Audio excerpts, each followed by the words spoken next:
Hello dears, exam സ്ക്വയറിന്റെ പുതിയൊരു അധ്യായത്തിലേക്ക് എല്ലാ കൂട്ടുകാർക്കും സ്വാഗതം.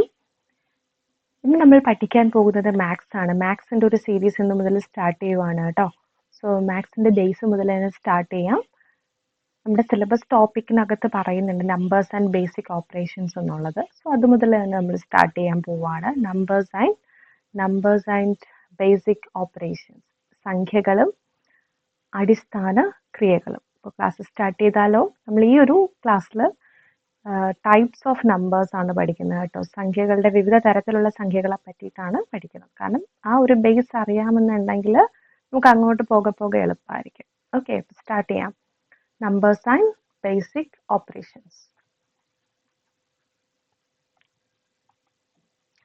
ടൈപ്സ് ഓഫ് നമ്പേഴ്സ്, സംഖ്യകൾ വിവിധ തരം. ഫസ്റ്റ് നമ്മൾ പഠിക്കാൻ പോകുന്നത് നമുക്ക് എല്ലാവർക്കും പരിചയമായിട്ടുള്ള സംഖ്യയാണ് കൗണ്ടിങ് നമ്പേഴ്സ് അല്ലെ, നാച്ചുറൽ നമ്പേഴ്സ് അല്ലെങ്കിൽ മറ്റൊരു പേരാണ് കൗണ്ടിങ് നമ്പേഴ്സ്. എന്താണ് കൗണ്ടിങ് നമ്പേഴ്സ് എന്ന് പറയുന്നത്? എന്താണ് കൗണ്ടിങ് നമ്പേഴ്സ്? നാച്ചുറൽ നമ്പേഴ്സ് അല്ലെങ്കിൽ കൗണ്ടിങ് നമ്പേഴ്സ് എന്ന് പറയുന്നത് എന്താ? എണ്ണൽ സംഖ്യകൾ എന്ന് പറയുമ്പോൾ നമ്മൾ കൗണ്ട് ചെയ്യാൻ വേണ്ടി ഉപയോഗിക്കുന്ന സംഖ്യകളെയാണ് എണ്ണൽ സംഖ്യകൾ എന്ന് പറയുന്നത്. കൗണ്ടിങ് നമ്പേഴ്സ് എന്ന് വെച്ചാൽ എന്താ? കൗണ്ട് ചെയ്യാൻ ഉപയോഗിക്കുന്ന numbers. Counting numbers are called natural numbers എന്ന് പറയുന്നത് എന്താണ്? കൗണ്ടിങ് നമ്പേഴ്സ് ആണ്, അഥവാ എണ്ണൽ സംഖ്യകളാണ്. അതായത് എന്തിനാ യൂസ് ചെയ്യുന്നത്? എണ്ണുവാൻ ഉപയോഗിക്കുന്ന സംഖ്യകളാണ് എണ്ണൽ സംഖ്യകൾ. എണ്ണാൻ നമ്മൾ ഉപയോഗിക്കുന്ന സംഖ്യകൾ നമുക്ക് എണ്ണൽ സംഖ്യകൾ എന്ന് പറയാം. എക്സാമ്പിൾ എന്താ? 1 2 3 4 5. അതായത് 1 2 3 4 5 6 എക്സെട്ര. ഇതെല്ലാം എന്താണ്? എണ്ണൽ സംഖ്യകളാണ്. നമ്മൾ എണ്ണാൻ വേണ്ടിയിട്ട് ഉപയോഗിക്കുന്ന സംഖ്യകളാണ്. അതുകൊണ്ട് തന്നെ ഇവയെ എണ്ണൽ സംഖ്യകൾ എന്നാണ് പറയുന്നത്. ഇനി എന്താണ് ഹോൾ നമ്പേഴ്സ്? നോക്കിക്കേ. ഹോൾ നമ്പേഴ്സ് അല്ലെങ്കിൽ മറ്റൊരു പേരാണ് അഖണ്ഡ സംഖ്യകൾ. എന്താണ് അഖണ്ഡ സംഖ്യകൾ? നമ്മൾ നാച്ചുറൽ നമ്പേഴ്സ് പഠിച്ചു അല്ലേ? എണ്ണൽ സംഖ്യകൾ പഠിച്ചു. അപ്പൊ എണ്ണൽ സംഖ്യകൾ എന്ന് പറയുമ്പോഴത്തേക്ക് എങ്ങനെയാ വരുന്നത്? 1 നിന്നാണ് സ്റ്റാർട്ട് ചെയ്യുന്നത്. 1 2 3 4 എക്സെട്ര ഇങ്ങനെ പോകുന്നത്. ഈ എണ്ണൽ സംഖ്യകളുടെ മുന്നേ എന്തുകൂടെ ആഡ് ചെയ്ത് കഴിഞ്ഞാൽ, 0 കൂടെ ആഡ് ചെയ്ത് കഴിഞ്ഞാൽ ആ കിട്ടുന്ന ആ ഒരു സെറ്റ് ഓഫ് നമ്പേഴ്സ് ഉണ്ടല്ലോ, അതിന് നമുക്ക് എന്തെന്ന് പറയാം? ഹോൾ നമ്പേഴ്സ് അല്ലെങ്കിൽ അഖണ്ഡ സംഖ്യകൾ എന്ന് പറയാം. ഓൾ കൗണ്ടിങ് നമ്പേഴ്സ് ആൻഡ് 0, അതാണ് ഇവിടെ ഒരു ഇമ്പോർട്ടൻസ് എന്ന് പറഞ്ഞാൽ നമ്മൾ 0 വിട്ട് കളയരുത്. കൗണ്ടിങ് നമ്പേഴ്സിന് കൂടെ 0 കൂടെ ചേർന്ന് കഴിഞ്ഞാൽ നമുക്ക് എന്ത് കിട്ടും? സെറ്റ് ഓഫ് ഹോൾ നമ്പേഴ്സ് അല്ലെങ്കിൽ അഖണ്ഡ സംഖ്യകളുടെ ഒരു സെറ്റ് നമുക്ക് കിട്ടും. പൂജ്യവും എണ്ണൽ സംഖ്യകളും ചേർന്നതാണ്. ഇവിടെ പൂജ്യവും അതുപോലെ തന്നെ എണ്ണൽ സംഖ്യകളും ചേർന്നതാണ് എന്ത്? അഖണ്ഡ സംഖ്യകൾ. എക്സാമ്പിൾ 0. അതായത് 0 വേണം. 0 നാച്ചുറൽ നമ്പേഴ്സിന്റെ കൂടെ 0 കൂടെ ആഡ് ചെയ്താൽ മാത്രമേ എന്താകത്തുള്ളൂ? അഖണ്ഡ സംഖ്യകളാകുള്ളൂ, ഹോൾ നമ്പേഴ്സ് ആകുകയുള്ളൂ. ഓക്കെ, അപ്പോൾ നമ്മൾ നാച്ചുറൽ നമ്പേഴ്സും പഠിച്ചു, ഹോൾ നമ്പേഴ്സും പഠിച്ചു. നെക്സ്റ്റ് നമ്മൾ പഠിക്കാൻ പോകുന്നത് ഇൻഡിജേഴ്സ് ആണ്. ഇത് വളരെ ഇമ്പോർട്ടൻ്റ് ആണ്. ഇൻഡിജേഴ്സ് എന്ന് വെച്ച് കഴിഞ്ഞാൽ എന്താണ്? പൂർണ്ണ സംഖ്യകൾ. ഇൻഡിജേഴ്സ് മീൻസ് പൂർണ്ണ സംഖ്യകൾ. എന്താണ് പൂർണ്ണ സംഖ്യകൾ? All counting numbers 0 and negatives of counting numbers form the set of integers. അതായത് കൗണ്ടിങ് നമ്പേഴ്സ്, നമുക്കറിയാം കൗണ്ടിങ് നമ്പേഴ്സ് എന്ന് പറയുമ്പോൾ 1 2 3 4 ഇതെല്ലാം പോസിറ്റീവ് സംഖ്യകളാണ് അല്ലേ? ഇനി ഇതിന്റെ കൂടെ 0 വരുമ്പോൾ ഇതെന്താകും? അഖണ്ഡ സംഖ്യകളാകും, അതായത് ഹോൾ നമ്പേഴ്സ് ആകും. ഇനി കഴിഞ്ഞിട്ടില്ല, ഇതിന് മുന്നേ നമ്മൾ നെഗറ്റീവ് സംഖ്യകളോട് ആഡ് ചെയ്യുവാണ്. -1 -2 -3 -4 ഇങ്ങനെ നെഗറ്റീവ് സംഖ്യകളോട് നമ്മൾ ആഡ് ചെയ്യുകയാണെന്നുണ്ടെങ്കിൽ അങ്ങനെ കിട്ടുന്ന ഒരു സെറ്റ് ഉണ്ടല്ലോ, സെറ്റ് ഓഫ് നമ്പേഴ്സ് ഉണ്ടല്ലോ, ഇതിവിടെ കഴിയുന്നില്ല, ഇതിങ്ങനെ പോകും. അതുപോലെ തന്നെ നെഗറ്റീവ് സംഖ്യകൾ ഇങ്ങനെ പോകും. അപ്പോൾ ആ ഒരു സെറ്റിനെയാണ് നമ്മൾ എന്തെന്ന് പറയുന്നത്? ഇൻഡിജേഴ്സ് അല്ലെങ്കിൽ പൂർണ്ണസംഖ്യകൾ എന്ന് പറയുമ്പോഴത്തേക്ക് അതിനകത്ത് എന്തൊക്കെ വേണം? നെഗറ്റീവ് സംഖ്യകൾ വേണം, 0 ഓഫ് കോഴ്സ് 0 വേണം, പിന്നെ പോസിറ്റീവ് സംഖ്യകൾ വേണം. അതായത് നെഗറ്റീവ് നമ്പേഴ്സും 0 പോസിറ്റീവ് സംഖ്യകൾ, ഇതെല്ലാം കൂടെ ചേരുമ്പോഴത്തേക്കുമാണ് ഒരു സംഖ്യയുടെ സെറ്റ് പൂർണ്ണമാവുകയുള്ളൂ. അതുകൊണ്ട് തന്നെ നമുക്ക് ഈ ഒരു സെറ്റിന് എന്തെന്ന് പറയാം? പൂർണ്ണസംഖ്യകൾ എന്ന് പറയാം. അഖണ്ഡ സംഖ്യയോട് കൂടി നെഗറ്റീവ് സംഖ്യകൾ കൂടി ചേരുമ്പോഴാണ് പൂർണ്ണസംഖ്യകൾ കിട്ടുന്നത് അല്ലെ. ഇത്ര എന്താണ് 0, 1, 2, 3, 4, 5 അഖണ്ഡ സംഖ്യകൾ. ഈ അഖണ്ഡ സംഖ്യകളുടെ കൂടെ നെഗറ്റീവ് സംഖ്യകളായിട്ടുള്ള -1, -2, -3, -4 എക്സെട്ര ഇവ ചേരുമ്പോഴത്തേക്കാണ് നമുക്ക് എന്ത് കിട്ടുക? പൂർണ്ണ സംഖ്യകൾ കിട്ടുക. ഓക്കെ, ഇതാണ് ഇൻഡിജേഴ്സ് എന്ന് പറയുന്നത്. ഈ ഇംഗ്ലീഷിലും മലയാളത്തിലും ഡെഫിനിഷൻ കൊടുത്തിരിക്കുന്നത് എല്ലാ തരത്തിലുള്ള കോമ്പറ്റേറ്റീവ് എക്സാംസിന് വേണ്ടിയിട്ട് പ്രിപ്പയർ ചെയ്യുന്ന കൂട്ടുകാരുണ്ടാവും നമ്മുടെ ഇടയിൽ. അതിൽ PSC മാത്രമായിരിക്കത്തില്ല, SSC എക്സാംസും റെയിൽവേ എക്സാംസും ഒക്കെ ഉണ്ടാവും. സോ അവിടെ നമുക്ക് ഇംഗ്ലീഷ് ടേംസ് കൂടെ ആവശ്യമുണ്ട്. അതുകൊണ്ട് എല്ലാവർക്കും ഉപയോഗപ്രദമാകുന്ന രീതിയിലാണ് ക്ലാസ് സെറ്റ് ചെയ്തിരിക്കുന്നത് കേട്ടോ. അപ്പോൾ നിങ്ങൾക്ക് മലയാളമാണ് ഫോളോ ചെയ്യാൻ പറ്റുന്നുണ്ടെങ്കിൽ മലയാളത്തിന്റെ ഡെഫിനിഷൻ എഴുതിയെടുക്കുക. ഇംഗ്ലീഷാണ് വേണ്ടതെന്നുള്ളവർ ഇംഗ്ലീഷിലെ ഡെഫിനിഷൻ എഴുതിയെടുക്കുക. ഓക്കെ, നെക്സ്റ്റ് നമ്പറിലേക്ക് പോകാം. നെക്സ്റ്റ് നമുക്ക് പഠിക്കേണ്ടത് പ്രൈം നമ്പേഴ്സ് ആണ്. വളരെ വളരെ ഇമ്പോർട്ടൻ്റ് ആണ് പ്രൈം നമ്പേഴ്സ് അഥവാ അഭാജ്യ സംഖ്യകൾ. എന്താണ് അഭാജ്യ സംഖ്യകൾ? മലയാളത്തിൽ നമ്മൾ അഭാജ്യ സംഖ്യകൾ എന്നാണ് പറയുന്നത്. എന്താണ് അഭാജ്യ സംഖ്യകൾ? ഒരു സംഖ്യയുടെ ഘടകങ്ങൾ ഒന്നും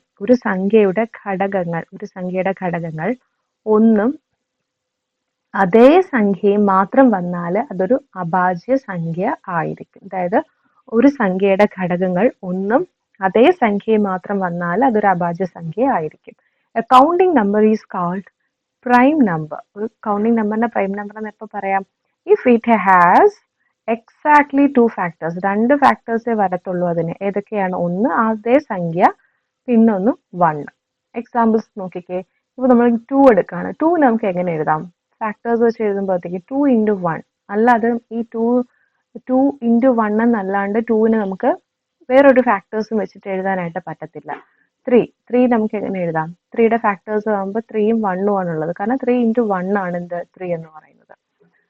ഇനി 4 നോക്കിക്കേ. 4 നമുക്ക് എങ്ങനെ എഴുതാം? 2 × 2 എന്ന് എഴുതാം, 4 × 1 എന്ന് എഴുതാം. ഓക്കെ, ഇനി 5 നോക്കിക്കേ. 5 എന്ന് പറയുമ്പോൾ 1 × 5 എന്ന് മാത്രമേ നമുക്ക് എഴുതാനായിട്ട് പറ്റത്തുള്ളൂ. അപ്പൊ ഈ സംഖ്യകളൊന്ന് നോക്കിക്കേ. ഈ 2 എന്ന് പറയുന്ന ഈ ഒരു സംഖ്യ നമ്മൾ നോക്കുമ്പോൾ നോക്കിക്കേ, 2 എന്ന് പറയുന്ന ഈ ഒരു സംഖ്യ നമ്മൾ നോക്കുമ്പോൾ അതിന്റെ ഫാക്ടേഴ്സ് എന്ന് പറയുന്നത് 1, 2, അതായത് അതേ സംഖ്യയും പിന്നൊന്ന് 1ഉം ആണ്. 3 നമ്മൾ നോക്കുമ്പോൾ 3 എന്ന് പറയുന്ന ഈ ഒരു സംഖ്യ നമ്മൾ നോക്കുമ്പോൾ 3 അതിന്റെ ഫാക്ടേഴ്സ് 1, 3, രണ്ടാമത്തത് 1. 4 നോക്കുകയാണെന്നുണ്ടെങ്കിലോ 4 നോക്കുമ്പോൾ 4ന്റെ ഫാക്ടേഴ്സ് 1, 2 ഉണ്ട്, 4 ഉണ്ട്, 1 ഉണ്ട്. അതായത് 3 ഫാക്ടേഴ്സ് ഉണ്ട് അല്ലേ?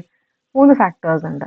ഇനി 5 നോക്കുമ്പോൾ അത് 5ന്റെ ഫാക്ടേഴ്സ് എന്ന് പറയുന്നത് അഥവാ ഘടകങ്ങൾ എന്ന് പറയുന്നത് 1, 5ഉം പിന്നത് 1ഉം ആണ്. അപ്പൊ ഇവിടെ 2, 3, 5 എന്നീ സംഖ്യകൾ എന്തെന്ന് പറയാം? നമുക്ക് പ്രൈം നമ്പേഴ്സ് എന്ന് പറയാം.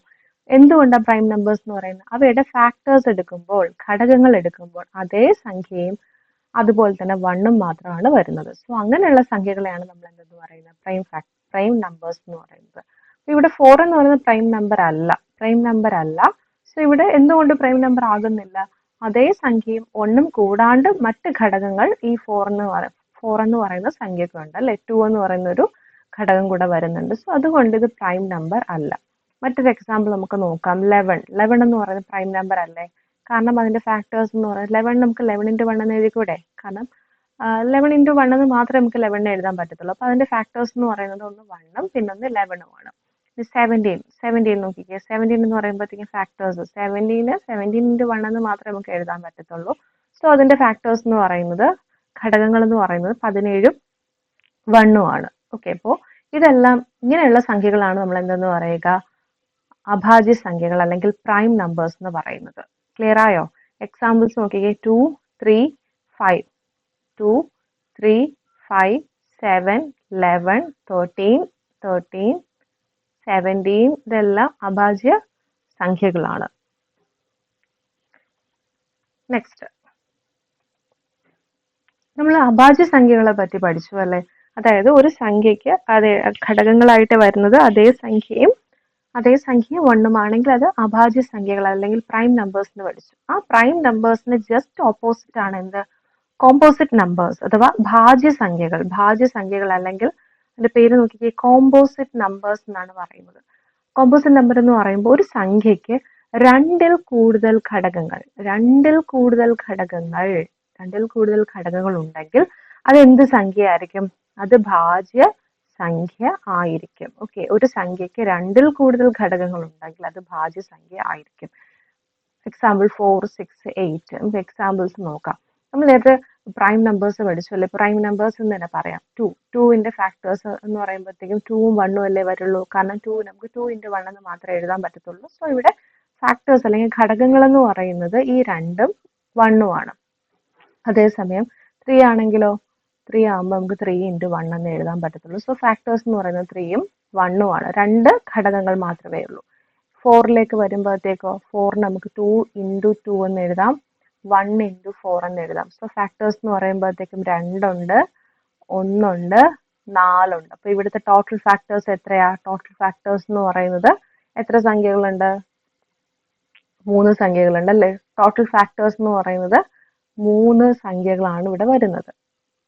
അടുത്തൊരു എക്സാമ്പിൾ നോക്കാം. 6 നോക്കിക്കേ. 6. അപ്പൊ 6 ആണെങ്കിൽ നമുക്ക് എങ്ങനെ എഴുതാം? 3 × 2 6 ഇങ്ങനെ എഴുതാം, 1 × 6 എന്ന് എഴുതാം അല്ലെ? അപ്പൊ ഇവിടുത്തെ ഫാക്ടേഴ്സ് എന്ന് പറയുന്നത് ഏതൊക്കെയാ ഫാക്ടേഴ്സ്? 1 ഈ 3, അടുത്തത് ഈ 2, അടുത്തത് ഈ 6, പിന്നെ ഈ 1.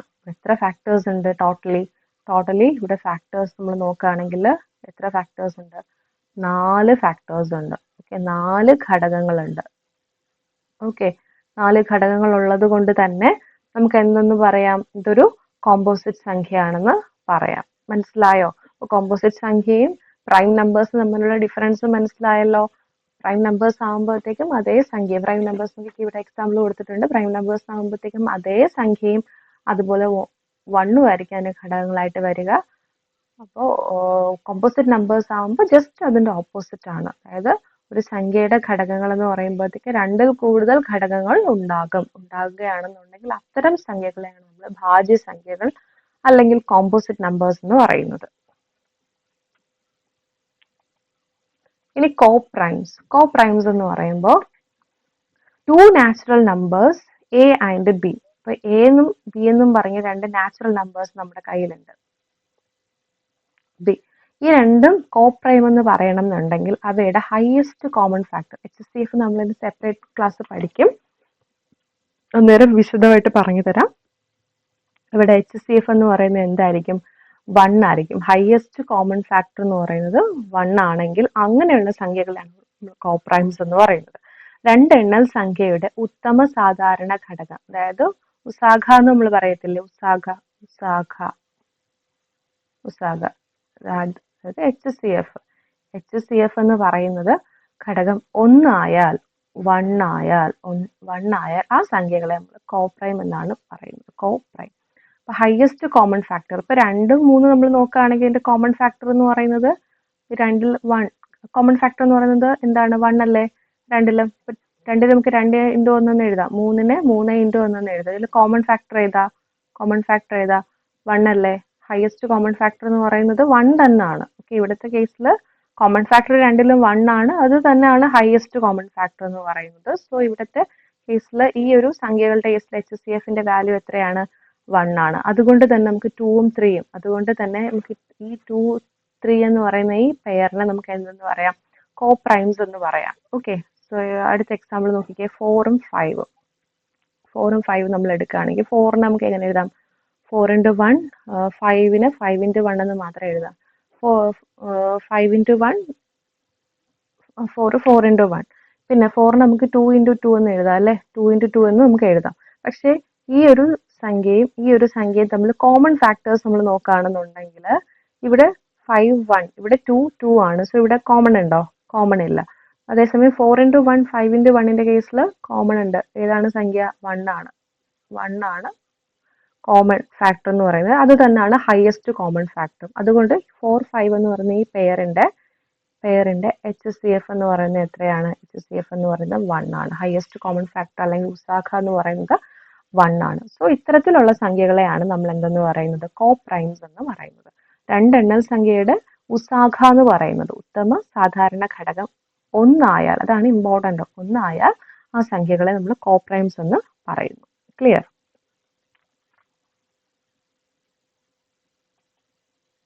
അപ്പോൾ ഇത്രയും കാര്യങ്ങളാണ് കേട്ടോ ഈ ഒരു ക്ലാസ്സിനകത്ത് ഉൾപ്പെടുത്തിയിട്ടുള്ളത്. നമ്മൾ എന്തൊക്കെ കാര്യങ്ങളാണ് പഠിച്ചത്? Types of numbers. ഇതിൽ ഫസ്റ്റ് നാച്ചുറൽ നമ്പേഴ്സ് പഠിച്ചു. കൗണ്ടിങ് നമ്പേഴ്സ് എന്ന് വെച്ച് കഴിഞ്ഞാൽ എന്താണ്? എണ്ണുവാൻ ഉപയോഗിക്കുന്ന സംഖ്യകളെയാണ് നമ്മൾ കൗണ്ടിങ് നമ്പേഴ്സ് എന്ന് പറയുന്നത്. സെക്കൻഡ്, അഖണ്ഡ സംഖ്യകൾ, ഹോൾ നമ്പേഴ്സ്. ഹോൾ നമ്പേഴ്സ് എന്ന് പറയുമ്പോഴത്തേക്ക് എന്താ? പൂജ്യവും എണ്ണൽ സംഖ്യകളും ചേർന്നതാണ് അഖണ്ഡ സംഖ്യകൾ അല്ലെങ്കിൽ ഹോൾ നമ്പേഴ്സ് എന്ന് പറയുന്നത്. അതായത് എണ്ണൽ സംഖ്യകളുടെ കൂടെ എന്തുകൂടെ വരും? സീറോ കൂടെ ആഡ് ചെയ്ത് വരുമ്പോഴത്തേക്കും നമ്മൾ അതിനെ ഹോൾ നമ്പേഴ്സ് അല്ലെങ്കിൽ അഖണ്ഡ സംഖ്യകൾ എന്ന് പറയുന്നു. അടുത്ത് ഇൻറ്റിജേഴ്സ് പഠിച്ചു അല്ലെ? ഇൻറ്റിജേഴ്സ് എന്ന് പറയുമ്പോൾ പൂർണ്ണസംഖ്യകൾ, അതായത് കൗണ്ടിങ് ഹോൾ നമ്പേഴ്സിന്റെ കൂടെ നെഗറ്റീവ് സംഖ്യകളൂടെ ആഡ് ചെയ്ത് വരുമ്പോഴത്തേക്ക് നമുക്ക് എന്ത് കിട്ടുന്നു? ഇൻറ്റിജേഴ്സ് കിട്ടുന്നു, അഥവാ പൂർണ്ണസംഖ്യകൾ കിട്ടുന്നു. അപ്പോൾ പൂർണ്ണസംഖ്യകളുടെ അകത്ത് നെഗറ്റീവ് നമ്പേഴ്സ് ഉണ്ട്, സീറോ ഉണ്ട്, പോസിറ്റീവ് സംഖ്യകളുണ്ട്. അതായത് നെഗറ്റീവ് നമ്പേഴ്സും ഹോൾ നമ്പേഴ്സും കൂടെ ചേരുന്നതാണ് എന്ത്? പൂർണ്ണ സംഖ്യകൾ. അടുത്ത പ്രൈം നമ്പേഴ്സ് നമ്മൾ പഠിച്ചു. പ്രൈം നമ്പേഴ്സ് മീൻസ് അഭാജ്യ സംഖ്യകൾ. അപ്പോൾ അഭാജ്യ സംഖ്യകൾ എന്ന് പറയുമ്പോഴത്തേക്കും ഒരു സംഖ്യയുടെ ഘടകങ്ങൾ, ഫാക്ടേഴ്സ് എന്ന് പറഞ്ഞാൽ ഒന്നും അതേ സംഖ്യ മാത്രം വന്നാൽ അതൊരു അഭാജ്യ സംഖ്യ ആയിരിക്കും. അടുത്ത് കോമ്പോസിറ്റ് നമ്പേഴ്സ് പഠിച്ചു. ഭാജ്യ സംഖ്യകൾ, അതായത് അഭാജ്യ സംഖ്യകളുടെ ജസ്റ്റ് ഓപ്പോസിറ്റ് ആണ് ഭാജ്യ സംഖ്യകൾ എന്ന് പറയുന്നത്.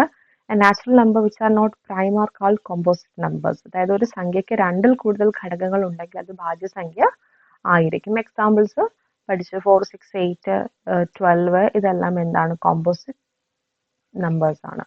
അടുത്ത് കോപ്രൈംസ് ആണെന്ന് നോക്കിയത്. രണ്ട് നാച്ചുറൽ നമ്പേഴ്സ്, ഇപ്പോൾ എയും ബിയും കോപ്രൈം ആണെന്നുണ്ടെങ്കിൽ അവയുടെ ഹയസ്റ്റ് കോമൺ ഫാക്ടർ എപ്പോഴും എന്തായിരിക്കും? 1 ആയിരിക്കും. രണ്ട് എണ്ണൽ സംഖ്യയുടെ ഉത്തമ സാധാരണ ഘടകം ഒന്നായാൽ ആ സംഖ്യകളെ കോപ്രൈം എന്നാണ് പറയുന്നത്. എക്സാമ്പിൾ നിങ്ങൾ നോക്കി വെക്കുക. 2, 3, 4, 5, 7, 9 ഇതെല്ലാം എന്താണ്? ഇവയ്ക്കെല്ലാം ഹയസ്റ്റ് കോമൺ ഫാക്ടർ എന്ന് പറയുന്നത് 1 തന്നെയാണ്. അതുകൊണ്ട് ഈ ഒരു നമ്പർ പെയേഴ്സ് നമുക്ക് എന്തെന്ന് പറയാം? കോപ്രൈം എന്ന് പറയാം. അപ്പോൾ ഇന്നത്തെ ക്ലാസ് നിങ്ങൾക്ക് ഇഷ്ടമായെന്ന് കരുതുന്നു. നിങ്ങളുടെ വിലയേറിയ അഭിപ്രായങ്ങൾ കമന്റ് ബോക്സ് വഴി ഞങ്ങളെ അറിയിക്കണം. ഇതിന്റെ നോട്ട്സ്, അതായത് practice notes, exam square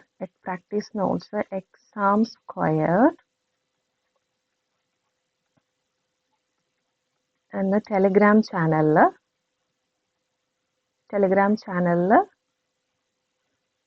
post ചെയ്തിട്ടുണ്ട് കേട്ടോ. അപ്പോൾ എക്സാം സ്ക്വയർ എന്ന് പറഞ്ഞ ടെലിഗ്രാം ചാനലിൽ പോസ്റ്റ് ചെയ്തിട്ടുണ്ട്. അതിന്റെ ലിങ്ക് ഞാൻ ഡിസ്ക്രിപ്ഷൻ ബോക്സിനകത്ത് ഇടാം. മറ്റൊരു ക്ലാസ്സുമായിട്ട് നമുക്ക് വീണ്ടും കേട്ടുമുട്ടാം. അപ്പോൾ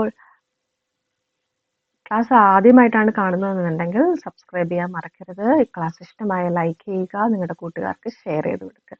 മറ്റൊരു ക്ലാസ്സുമായിട്ട് നമുക്ക് വീണ്ടും കണ്ടുമുട്ടാം. നന്ദി, ശുഭദിനം.